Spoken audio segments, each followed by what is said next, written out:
What's up, everybody? Welcome to Men in Stripes, brought to you by StripeHype.com, a fan-sided exclusive. Hopefully no technical difficulties this week, as we're finally back after a couple weeks of horrible technical problems for both of us here. But, hey, that doesn't ever stop us from giving it a try, that's for sure. Tim Daniel here, excited for this week's show, as always, with my excellent co-host, the co-editor of StripeHype.com, Mr. Matthew Wilson. I'm not sure whether to say Back in Black, because of course that seems to always be the theme song when somebody returns from something. Yawn.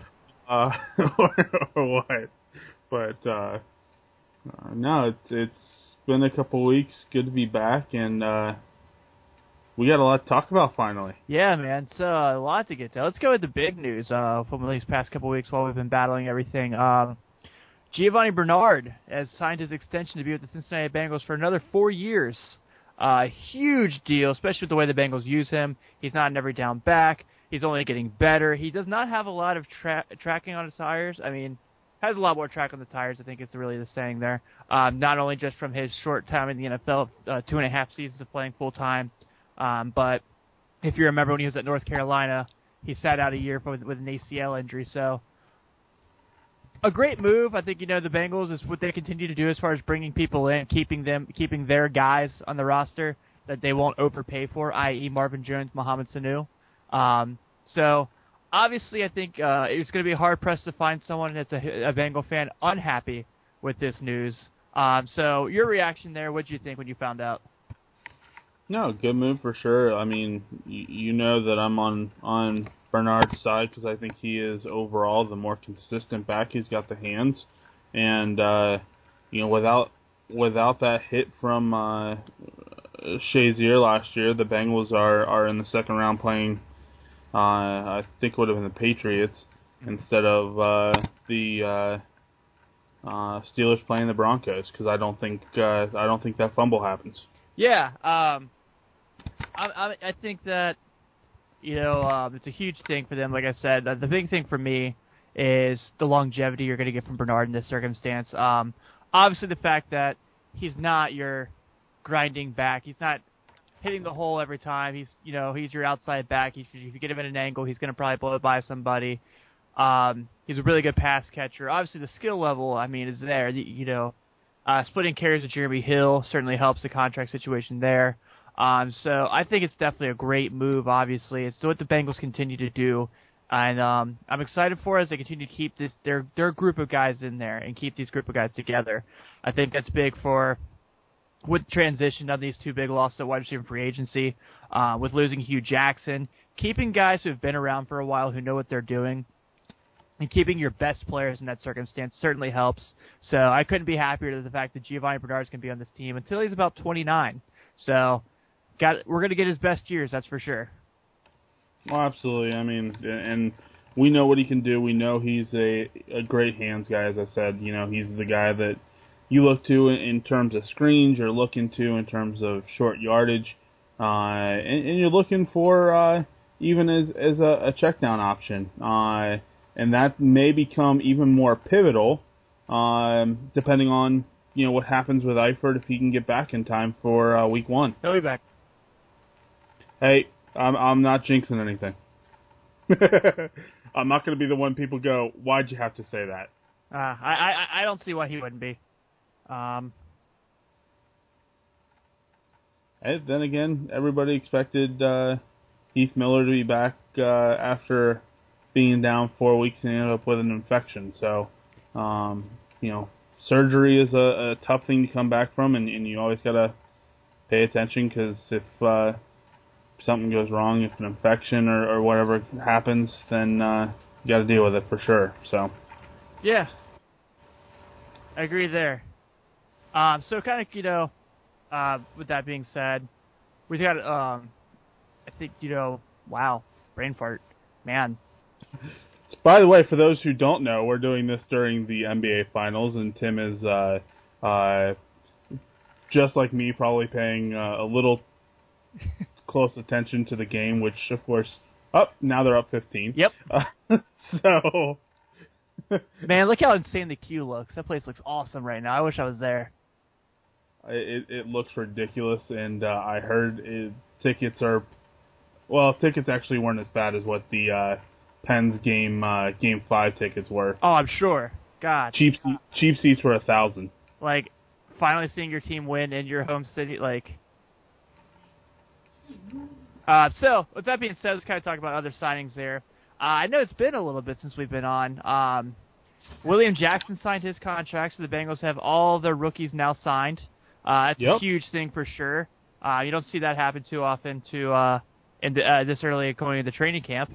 So I think that's going to be big for them as far as like that longevity. There's not going to be anything he's going to miss. He's not going to miss a week or two of training camp, so he can get in and compete with the team right away, get his chance to make his mark on the field. So now with that being said, now the contract's signed, now he's going to be getting his reps with the team at every practice as long as he stays healthy.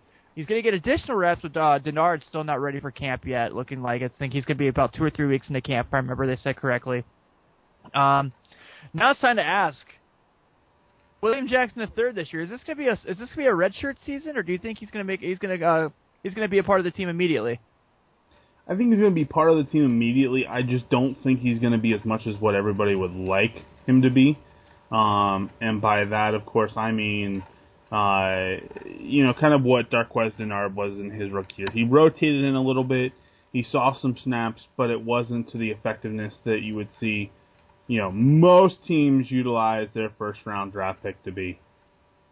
Yeah. But it's the Bengal way, man. I mean, unless you're AJ Green, unless you're, or Andy Dalton even for that matter, rookies aren't really called on immediately for this team. And they've been successful with that, obviously. So I think that's going to be a pretty good thing for him. I expect he will be competitive. I think that, with an aging Adam Jones, as great as he is, I'm glad. Obviously, we're all glad he's back with the team. That problem with Denard, when he recovers from his shoulder injury, Drake or Patrick being so up and down, you got to think Jackson can come in and be a better role player for this team than Chris Lewis Harris. I think he's going to get his chance pretty fast. Yeah, I think. Obviously the rookie that has the best chance to start is Tyler Boyd. Yeah. Especially with their need at wide receiver, but we know that. I think that's penciled in, isn't it? Yeah, almost. Everything but? I think at this point he can only play himself out of a spot, and that's the only way he misses that opportunity to be on the starting line there. Obviously too, they've got to look at possibly getting involved with Billings. Obviously, Dematepeko,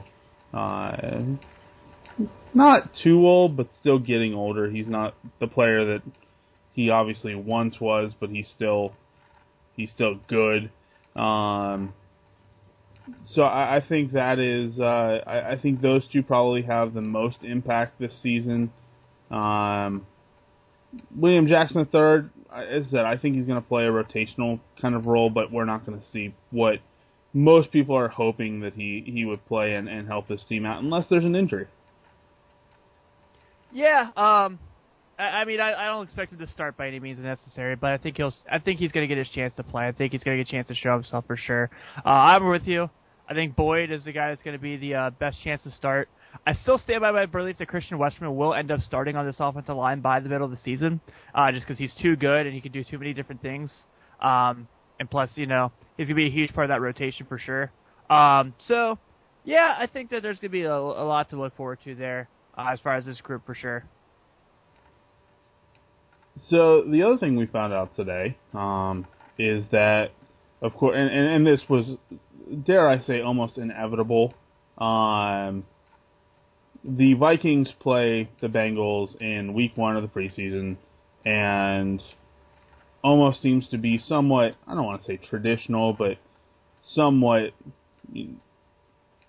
inevitable that they practice against the Vikings. Yeah. Especially with the relationship that Mike Zimmer has with the Bengals organization, especially Marvin Lewis.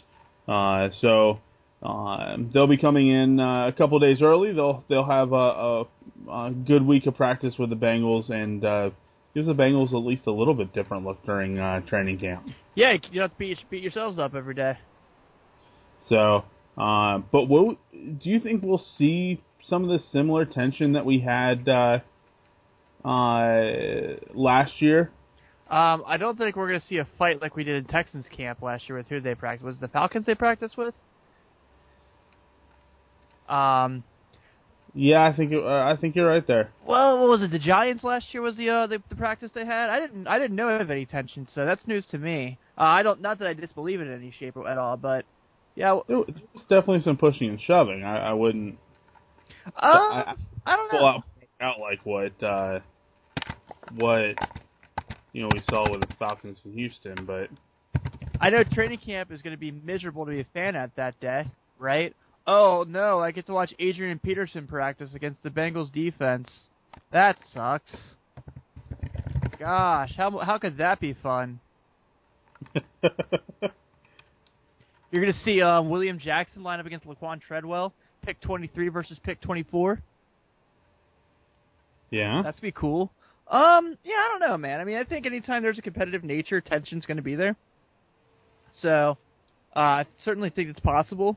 I think it'll be fun, though. I mean, obviously, like I said, the relationship Mike Zimmer has with the Bengals, the relationship Mike Zimmer has with Marvin alone. A lot of those guys on defense are Mike Zimmer's guys. It's a game that doesn't mean anything. I'm more excited for in the 2017 season when the Bengals are actually going to be at US Bank Stadium playing the Vikings. So yeah, but it's cool, man. I enjoy those. I don't know if you've had a chance to ever go to one of those dual team training camp practices, but they're fun.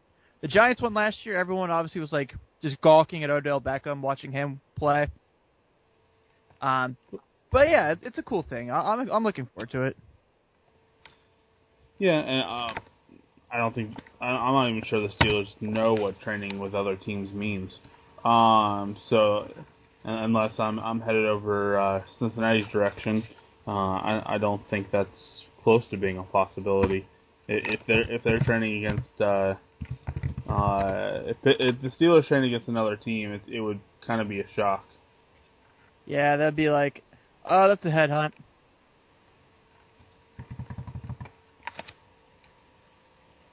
But yeah, I mean, I think it's good for the team. I think it's a good look early on. It gets the guys,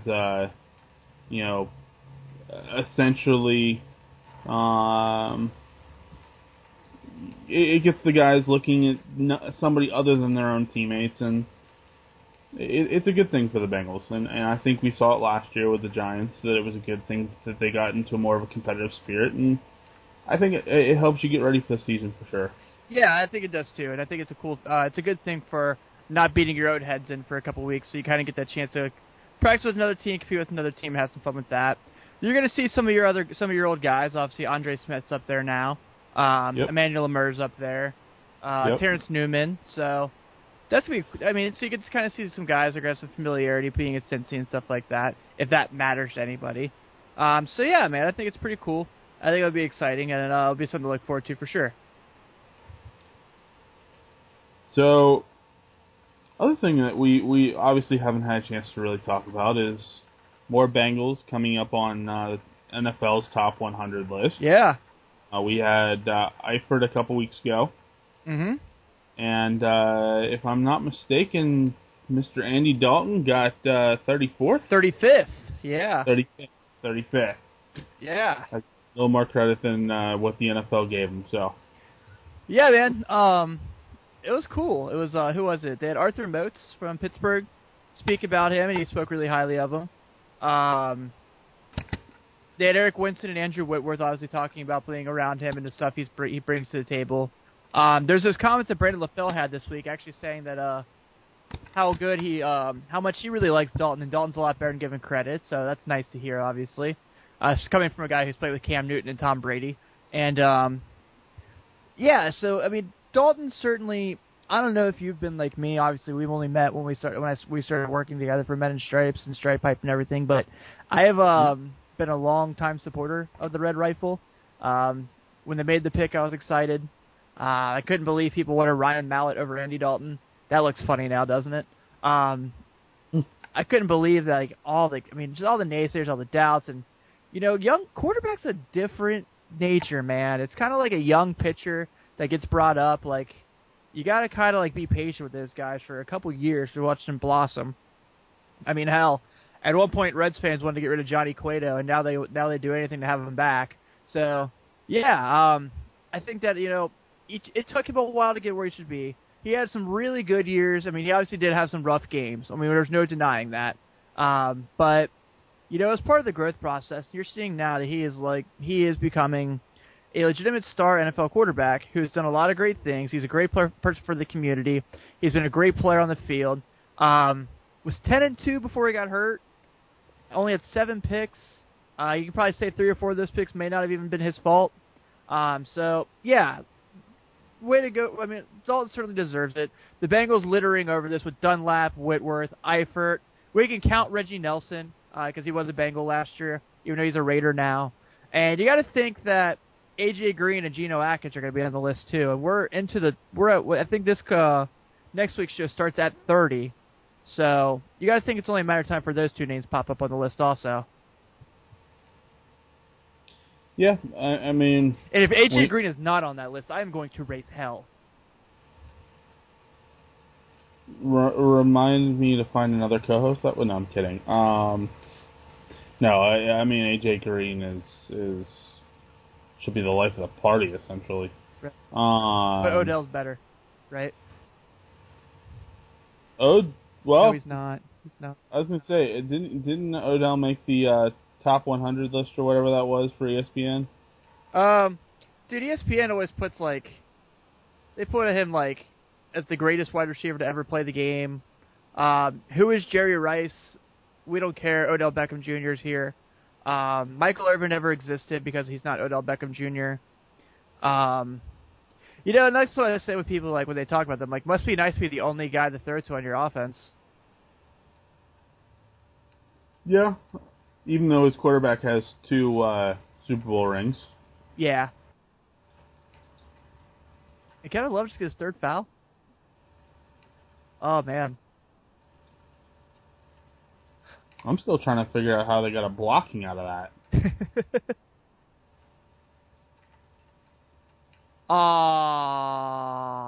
That's a makeup call. That is. That's a makeup call for Draymond not playing last game.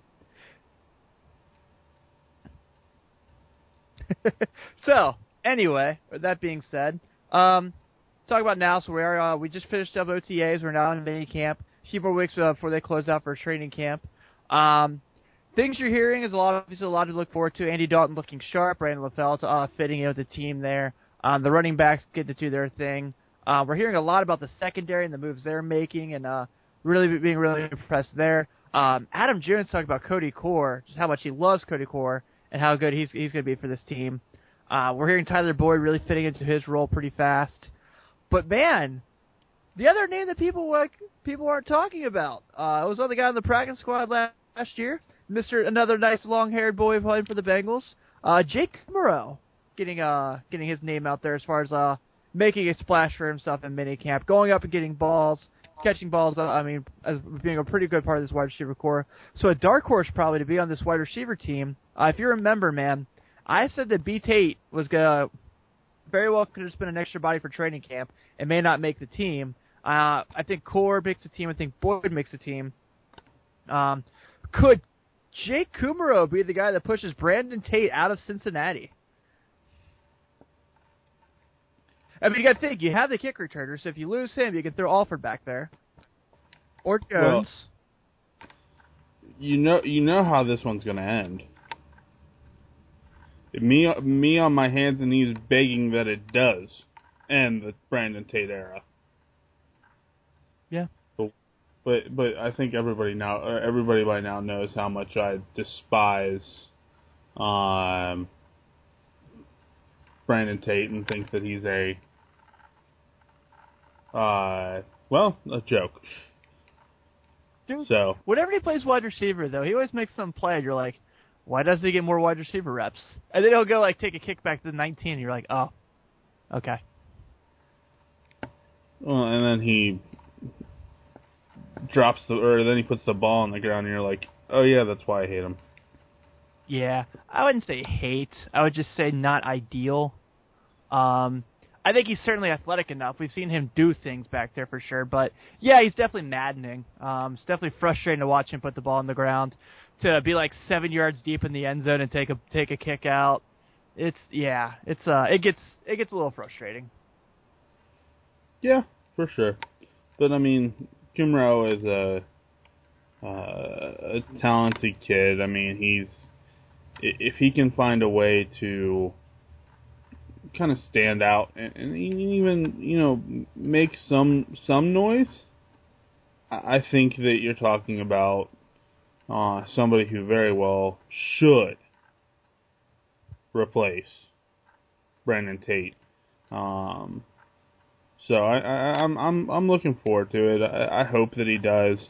Of course, I mean, we all know his cousins very well.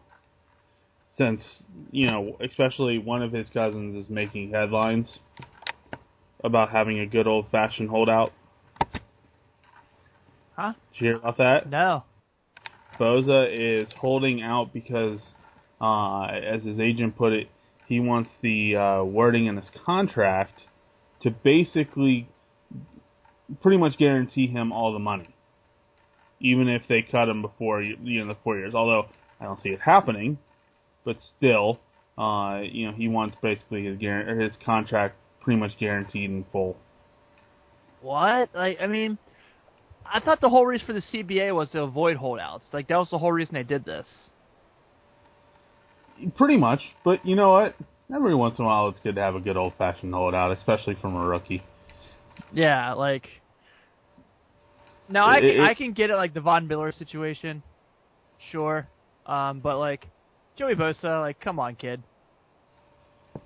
Yeah, but you know what? It's the Chargers, and it makes it all the more just kind of hilarious because of everything they've been through. Eli, trade the first pick when they could have had Michael Vick. Well, obviously that was LaDainian Tomlinson, so still a good pick, but... And, coming back to a conversation we touched on a little bit earlier there, Matthew, we saw today that Brandon LaFell kind of been touching on a little bit on Andy Dalton, how much he's enjoyed playing with him so far and working with him since he's been with the organization in April. And actually, interesting enough, they made a comparison to his former quarterback, he won a Super Bowl with, and one of the only Tom Brady. Obviously, people are comparing the kind of human being Andy Dalton is to Tom Brady because Andy Dalton wins that by a landslide. But still, pretty interesting the way he talks about it, saying that they get him in the right play. They command the huddle. When they walk in the room, everyone flocks to him because they're the leaders. So, what was your take from that? Was that something that made you excited? Were you shocked? Or you kind of going, haha, yeah, okay, dude, we get it? Like, what did you think about it? My first thought is cheater. No. My first thought was it's really cool to hear somebody who's actually played with Tom Brady look and go, hey, this guy is the real deal. In playing with Tom Brady, he has some similar style, similar play, similar mindset. It kind of almost gives a positive light to something that, of course, Bengals fans want the Super Bowl. Yeah, we would love to have the Super Bowl, but want that first playoff win. And it seems like Andy Dalton has the mindset to get the Bengals there. And, again, kind of going into one of the articles, and this was the first one written by Eddie Coleman, one of our new guys. He talked about basically being a tackle away. If Andy Dalton would have made that tackle on why am I blanking on his name? Stephon Tuitt. Thank you. On Tuitt, that this was really and it was called barring a reaching tackle. Does that create basically a whole different scenario if he doesn't end up making that reaching tackle? Yeah, man, it's definitely a possibility. So I mean that's a great mindset for the Bengals going into the season, and how much they trust Dalton, and how much even these receivers trust Dalton to be the guy. Yeah, I think that kind of it speaks miles for Andy Dalton's progress. Obviously, we're not comparing Andy Dalton to Super Bowl winning, MVP winning, single season touchdown pass record holding Tom Brady. But we think, I will talk to the moon about Dalton. I will always be a Dalton supporter. I was one of the people, I guess the 10 people in the world that got stoked when he signed his extension to stay here. So yeah, it's definitely a good feeling to see that for sure. Because I think Dalton really does bring a lot to the table as far as like football IQ. He's a lot more athletic than he gets credit for too. I mean, you're seeing that in the way he's scrambling and making things happen too. So absolutely. Yeah, I'm all for that for sure. So we're gonna start something here real quick with you all to get ready for the season, where Tim and Matthew of Men in Stripes present our way too early previews for the 2016 Cincinnati Bengals schedule. So what this is going to be is every week, instead of, obviously division games, we're not going to talk about them twice because they're so unpredictable, we don't know what's going to happen, especially in the AFC North. But we're going to go week by week and talk about what we expect from the opponents of that team. So we're going to start right at week one. It's a team that's got a lot of controversy going on on their plates right now, and that being the New York Jets. So unless you live underneath a rock or don't watch the NFL Network, you are aware that Ryan Fitzpatrick and the Jets are at a standstill over their quarterback. We've seen Brandon Marshall and Eric Decker both basically practically beg the Jets franchise, general manager and front office, to bring Fitzpatrick back. We saw today that their head coach Todd Bowles has said that he will not speak anymore about Ryan Fitzpatrick. Looks like their game plan is going forward is Geno Smith. They do make the draft pick of Christian Hackenberg in the second round this year, so that's a pick, a really interesting pick people are talking about. So they bring in Matt Forte. That's a really good pickup for them. Obviously, we know what their wide receivers did last year. They were awesome, the things they did as a tandem. And we know what the Jets bring defensively in that front seven. There's obviously Darrelle Revis. No Antonio Cromartie last year after his comeback wasn't as good for them as Darrelle Revis' comeback. So, but, they have a lot of young talent and guys like Calvin Pryor from Louisville, who they drafted a couple years ago in the first round. Your thoughts on the Jets, if you remember, granted with Ryan Fitzpatrick and Chris Ivory in the backfield, this was a team that was a end zone interception away from playing the Bengals instead of the Steelers playing the Bengals in the playoffs. Yeah, I mean, obviously going forward without Ryan Fitzpatrick, it's a huge blow to them. He is a very talented quarterback, and no offense to the Jets, but if I'm Denver, I'm at least calling this guy and saying, hey, can we figure something out? Right. Because Denver still is, although they made the draft pick. And they got the Sanchez, bro. Yeah, okay. I'm trusting Mark Sanchez is, well, about the day he returns to Philadelphia. They only have 84 quarterbacks. Why not add an 85th? I know, right? But I mean, Fitzpatrick is a starting quarterback. Let's face it. I mean, he's a starting quarterback. He is talented enough to be a starting quarterback. He's not like what people felt A.J. McCarron was going to be, where he's kind of a, what is it, a 2A, or how do you want it, a semi-pro quarterback, where he's too good to be in the minor leagues, but he's not good enough to be in the majors. Well, if you remember, NFL.com had the Dalton scale forever, where Dalton was like the middle of the pack.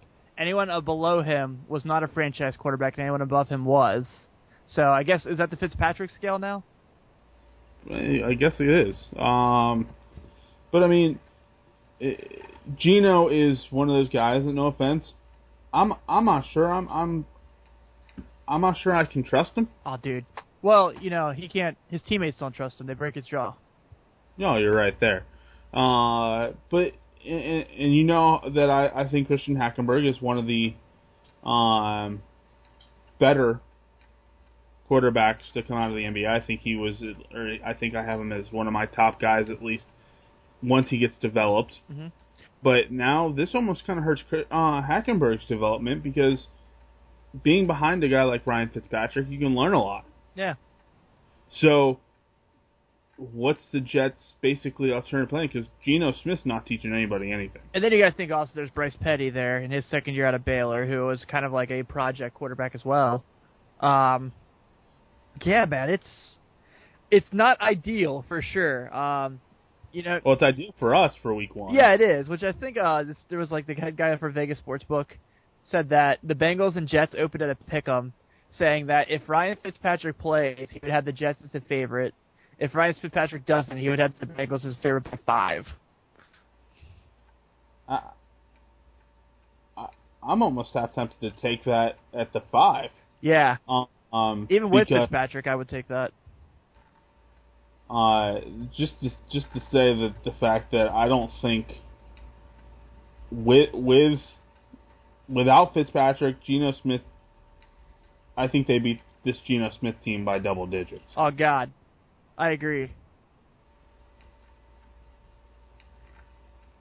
So yeah, I think that's gonna be interesting there, for sure, to see how that builds up. I still feel like Fitzpatrick ends up playing for the Jets. I know we're 4 weeks away from training camp, but at some point he will be in uniform for the Jets under center. I don't know if it's gonna be week 1. He might sign the week of week 1 for how things have been going in the NFL of late. But yeah, I think I don't know if you're the Jets. If he signs week 1, do you start him? I think you do. No training camp. I think you do, but you're setting yourself back because he hasn't practiced at all with any of these new guys. Yeah. So the other big thing for them, man, is the change at running back. Chris Ivory leaves, who had a great year for them, was outstanding for them. And in comes Matt Forte, who we saw for the Bears do, when healthy, amazing things on the field, which is one of the top players in the league at his position. Was a pure first rounder in my fantasy football predictions, as you know I talk for year in and year out. So, what do you expect from him, man? I would think it's fair to say his better days are done. I don't think we're going to see Forte all day anymore. But I still think that he can be a very good player, especially in a Jets system where they like to throw the ball. And we've seen his pass-catching abilities in his time in the NFL in Chicago, where I think he had a year where he had 70 catches out of the backfield. So, may not be exactly theophoritic Detroit Lion levels as far as catching out of the backfield. But at the same point, I think Forte is going to do a lot of good things for their offense. I think Forte is a decent player, but I think you said it best when you say his better days are behind him. I think he has potential to do all right in the Jets system. As you said, they're not a heavy run team. But I think it disrupts the balance a little bit because now you don't have somebody who, not to say that he isn't a good running back, but you don't have somebody as reliable back there. Yeah. In Forte. And so I think it takes the focus off the running game a little bit, and it makes teams look at more of a pass-heavy offense. And a team like the Bengals, who was one of the best pass defense teams last year in terms of points against, that was a sick. Oh my God, that was sick. But it kind of makes you look at this team as a whole and say, okay, if I'm the Bengals defense, I'm looking at going into more of a pass with maybe letting my 5 guys up, or my 5 key guys up front, the 4 and then a middle linebacker, just basically spy on Forte. Yeah, because you got to think, for us on that end, obviously no Vontaze perfect. No. But you bring in Carlos Dansby for a reason, for players like this. Yep. Nick Vigil is a guy that a lot of people are talking about that's really impressive in camp, in OTAs, and he's doing things that people are excited about.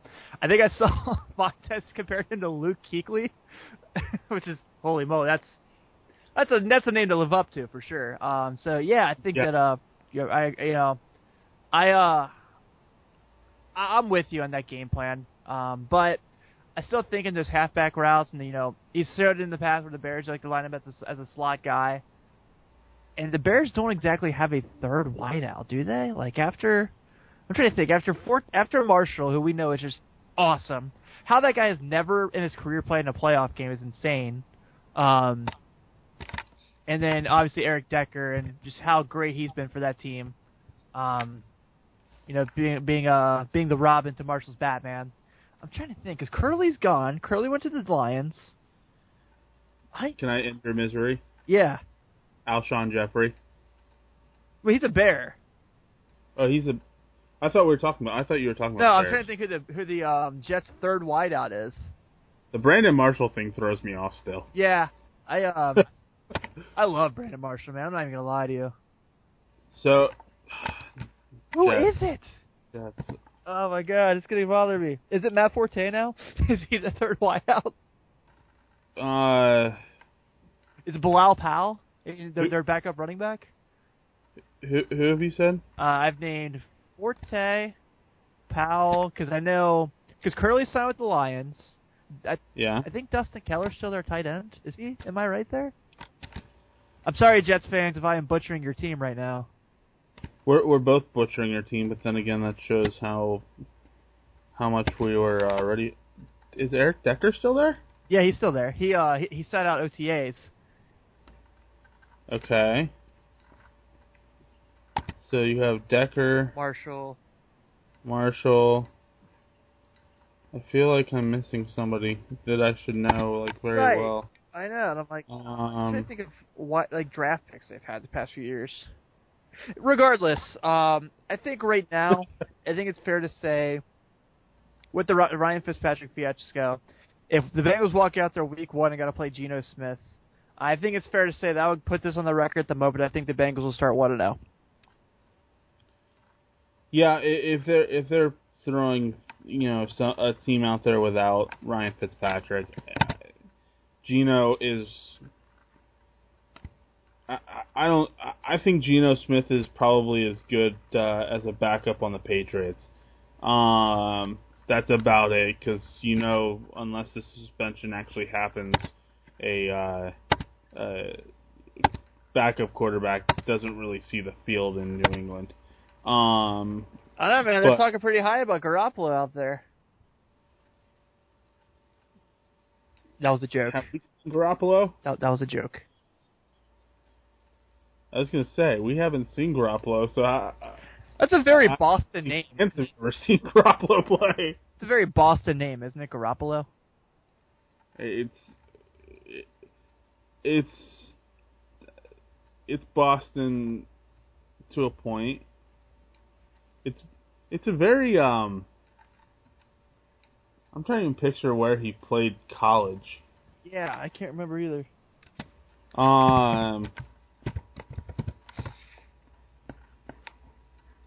Yeah, I'm doing bad. Oh yeah, he played Eastern Illinois. That makes sense.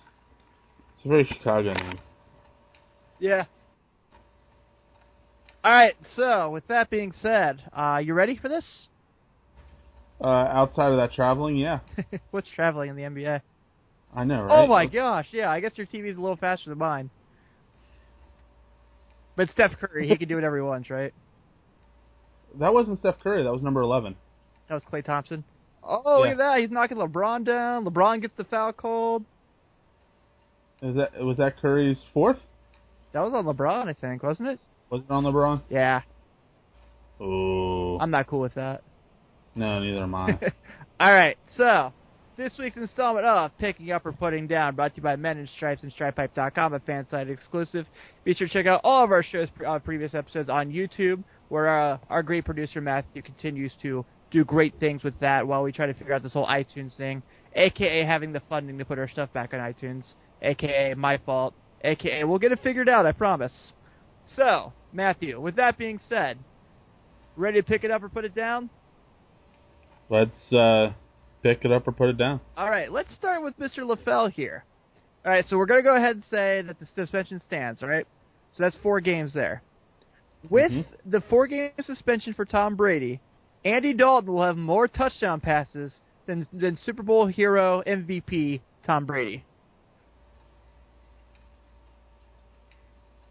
I'm gonna pick it up, and actually, I'm gonna go out on a limb here, and I may get shot in the foot for this. I'm gonna pick up the fact that I think he has more touchdowns than Tom Brady, even without the suspensions. If he plays a full season healthy, and if Tyler Eifert's healthy for the whole full season, I say that Tyler Eifert leads tight ends in touchdowns, and I say that Andy Dalton leads leads Tom Brady in touchdown passes even without the suspension. I think if Tom Brady plays plays those 4 games, I put down only because there's the Gronkmeister, and he's found a way to make Julian Edelman outstanding. Where if Julian Edelman played anywhere else, I don't think he could do what he does in New England. Honestly, you're going to have Deion Lewis back next year as far as like your pass catching running back.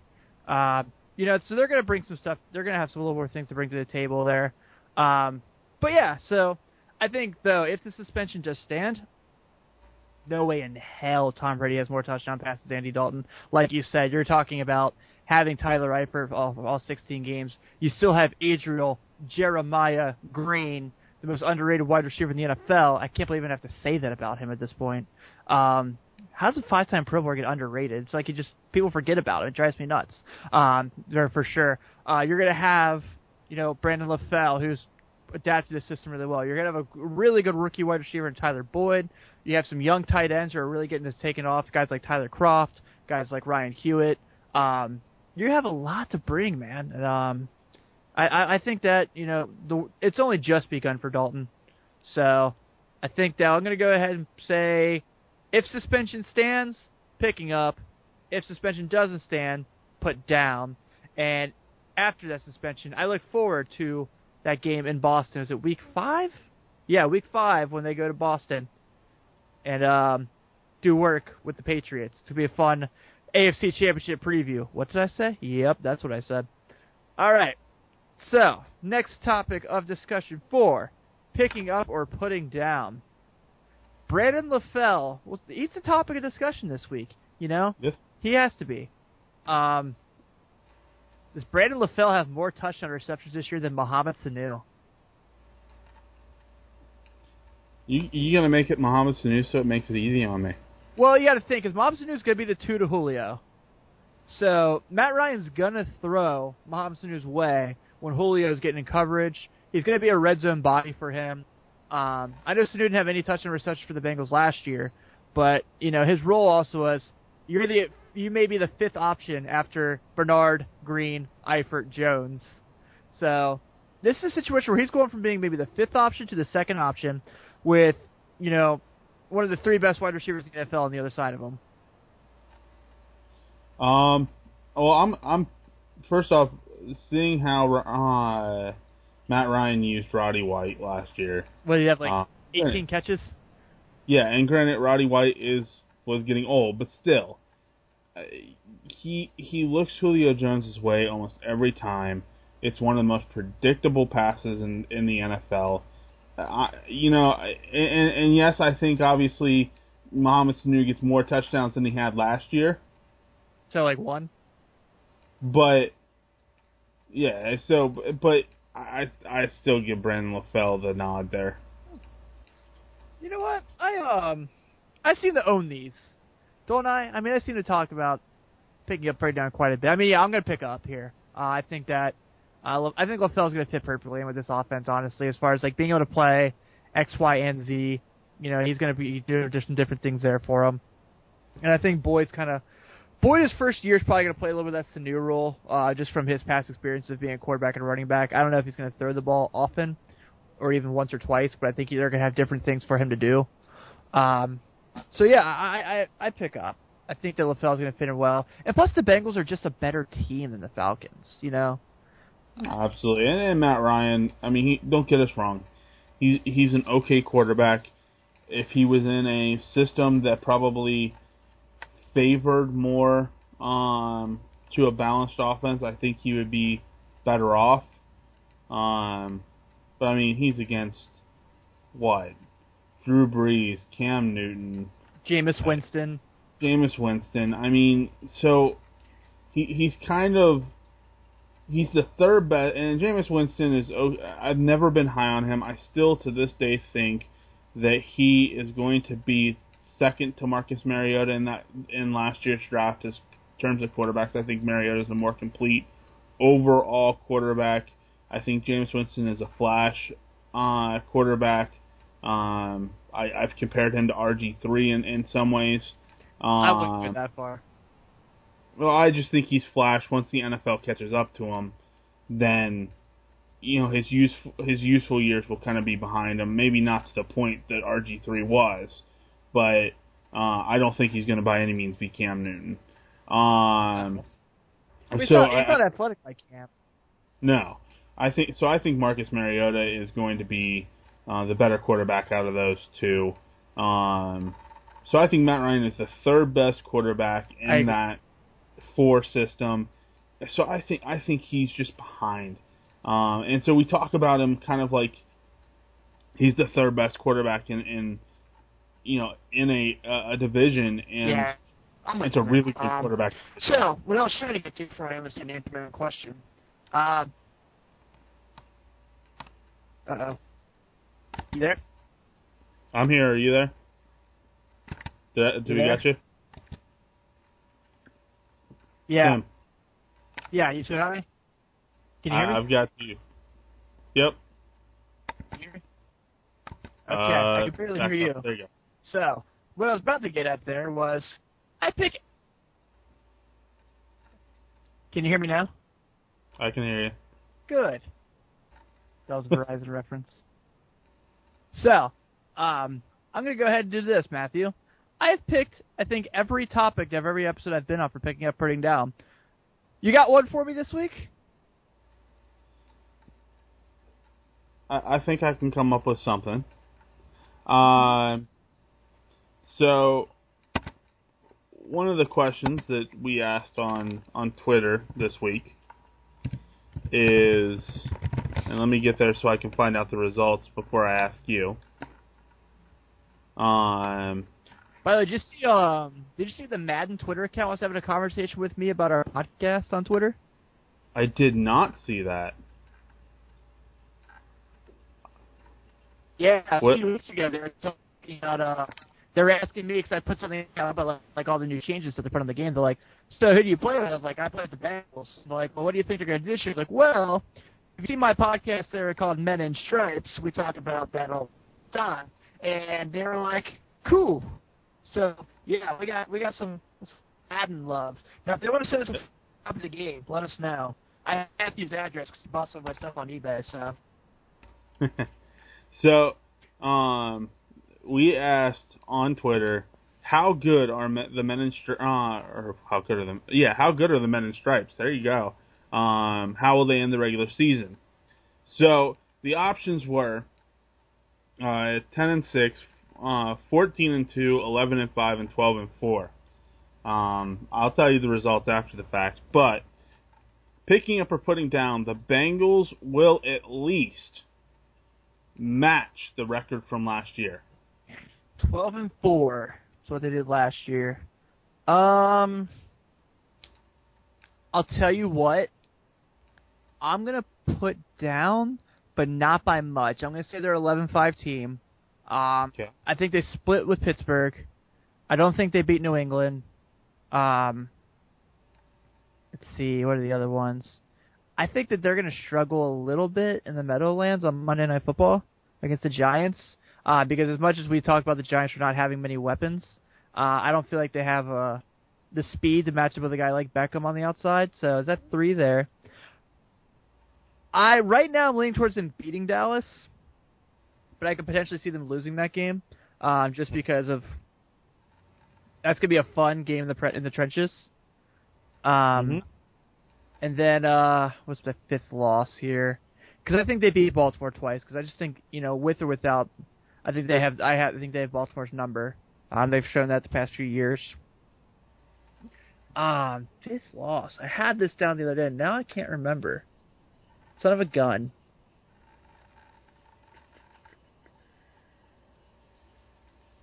So before the free agency period, I would have had it been the Broncos, but Right, yeah. That we saw that went. The Texans, for some reason, they always struggle with the Texans, and it drives me nuts that friggin' OB has the Texans always ready to beat the Bengals.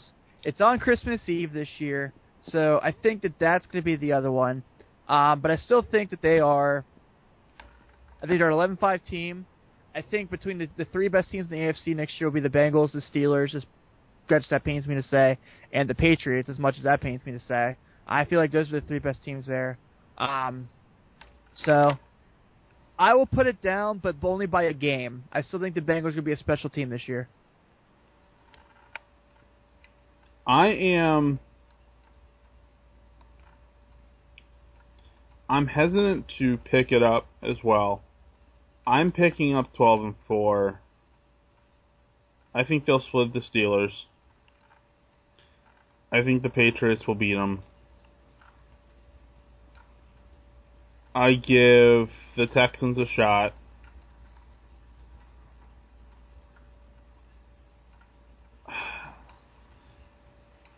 The Meadowlands is right after a bye week, so I could see them being up for that game. Yeah. I am going to... And the only reason I'm going to say this, and I shouldn't, and I hate saying this because of who they are, and I hate all things Philadelphia. I'm going to say Philadelphia is the other because they always seem to find ways to screw up against rookie quarterbacks. And I don't think Sam Bradford is the quarterback in Week 13. I think by then they will have shifted their focus and shifted their quarterback to see if he's going to need another year of development, let's put it that way. So, in Carson Wentz. So, I'm gonna say the Eagles. It pains me. I hate all things Philadelphia, especially as a Penguins fan. I hate all things Philadelphia. Do you hate Rocky? 2 and 3, yes. What? I like Rocky 1. Hold on. Rocky 3, man, with Mr. T as Clubber Lang? Do you really want me to go there with Mr. T? Rocky 4, do you hate that one when Rocky won the Cold War on Christmas Day? Don't you forget that's what Christmas is all about. The Cold War. Why are you laughing? That happened. First off, I'm going to go back to the Mr. T reference, and that will be the I Pity the Fool. For me, it's hard to get into sequels, and Rocky 1 set the bar high. The rematch in Rocky 2, though, it's so good, man, when he gives Apollo Creed a run for his money in the first movie, and it's like, man, that guy's good, so we got to see this again. And Apollo Creed trying to say there's no way he can do it again, and he beats him at the end of the fight, and it's just so awesome. It's so good. So I know what box set to buy you for Christmas. I already have it all. Don't even. Oh, okay. So there goes that idea. Yeah. By the way, how's the Geo Mini helmet treating you? You liking it? What was that again? How's the Geo Mini helmet treating you? Everything going well? You like it? Of course I like it. Do you like my amazing bubble wrap? That I'll give you credit. So if by the way, if you maybe in the box. But if I wouldn't expect anything less on this Andrew McCutcheon ball if I somehow win that one too. That was your bid? Okay. So. All right. Well, here, let's go ahead and close this out with this one because we got to have my fun picking up or putting down for the show every time. Yep. Will this new Ghostbusters be better than the ones we grew up with? No. No, I'm putting that down. No. And here's the thing. I've gotten this a lot because I've told people I'm not excited for this film, and people are like, you're sexist. And no, I'm not. I'm not a Melissa McCarthy fan. I don't think she's funny at all. But I think the other three are great selections for the cast. I think that they fit really well for being what a Ghostbusters film is. I'm just not a Melissa McCarthy fan, but it's the fact that, one, it's a reboot. If it had been like a continuation where like Bill Murray was like, we just couldn't do it anymore, cool. That sets us up. We tie it in. Awesome. But now you got to be like, yeah. And like the videos and like they don't look good. I'm kind of pumped for Kobe Bryant to make his appearance in the movie. From what I read, it's more than just that Nike commercial, so that's pretty cool. But other than that, yeah, man, I'm like, I'm not excited for it. Well, I'm not excited for it. Number one, because I guess people can call me sexist. I don't care. I would think if they made a movie called Charlene's Angels, I'd tell you that's a terrible tune, no matter who they cast. But you can't remake Bill Murray. And no matter how much you try, whether you put it in Melissa McCarthy's hands, whether you put it in Amy Schumer's hands, you can't remake Bill Murray. He is still to this day one of the funniest guys ever in movies ever, and that's next to Robin Williams. I mean, Robin Williams was a genius. But you even look through, the fact that they have what? Isn't Channing Tatum playing the secretary or whatever? Yeah, he is. Not Channing Tatum. I'm sorry, Chris Hemsworth. Thor. Chris Hemsworth. I knew it was one of those muscle guys that most women just whistled at. But come on, like, you're really gonna tell me that Chris Hemsworth is dumb? Even Channing Tatum, I would say, isn't dumb. Well, you know about his tie-in, right? Channing Tatum, there's talk of them saying, there's talk about them doing like another full male Ghostbusters reboot, like just doing like continuation of franchise.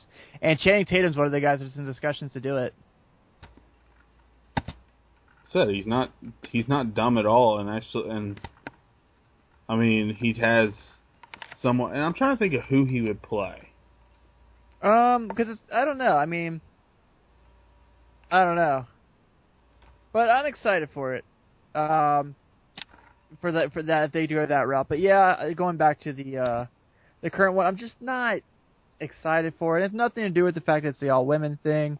Because I think Leslie Jones is awesome. If you watch her on SNL, she's hilarious and she does a hell of a job. Even there, like, what's her name from SNL? Celeste Steele? The girl does a Weekend Update? Yeah, I think you're right with that. Why isn't she in there? She's hilarious. You know what I mean? But yeah, I'm excited for the film. No, I'm not excited for the film. I'm excited to see Ghostbusters again. I'll see it for what it is. I'm super stoked I got to drink Ecto Cooler again. So that was awesome. There's going to be some good to come out of this. But yeah, man, it's just hard to make something that's just a classic, like. Oh, and by the way, I would see Channing Tatum doing Dan Aykroyd. Yeah, I can see that. So that I was trying to think of who they would have him play, and Dr. Raymond Stantz would be the character for me for him. Well, that's the thing is they're not using those characters. Like that's what's frustrating me. Like obviously I understand that Harold Ramis, unfortunately passed away, so we can't have Egon. But to not have Peter Venkman as Bill Murray as Peter Venkman just bums me out. So. But yeah, I think with that being said, we could probably go ahead and close out this week's edition of Men in Stripes. I think we battled some technical difficulties. We somehow made it work. We got the second half of the finals to go. Cavs doing it big, up 16. Hopefully this keeps up for the great state of Ohio. Thanks again, everybody. Hopefully we continue to get this ready and going. We got training camp in just a couple weeks. Everyone enjoy the rest of the week. And a big hoo day. Hoo day.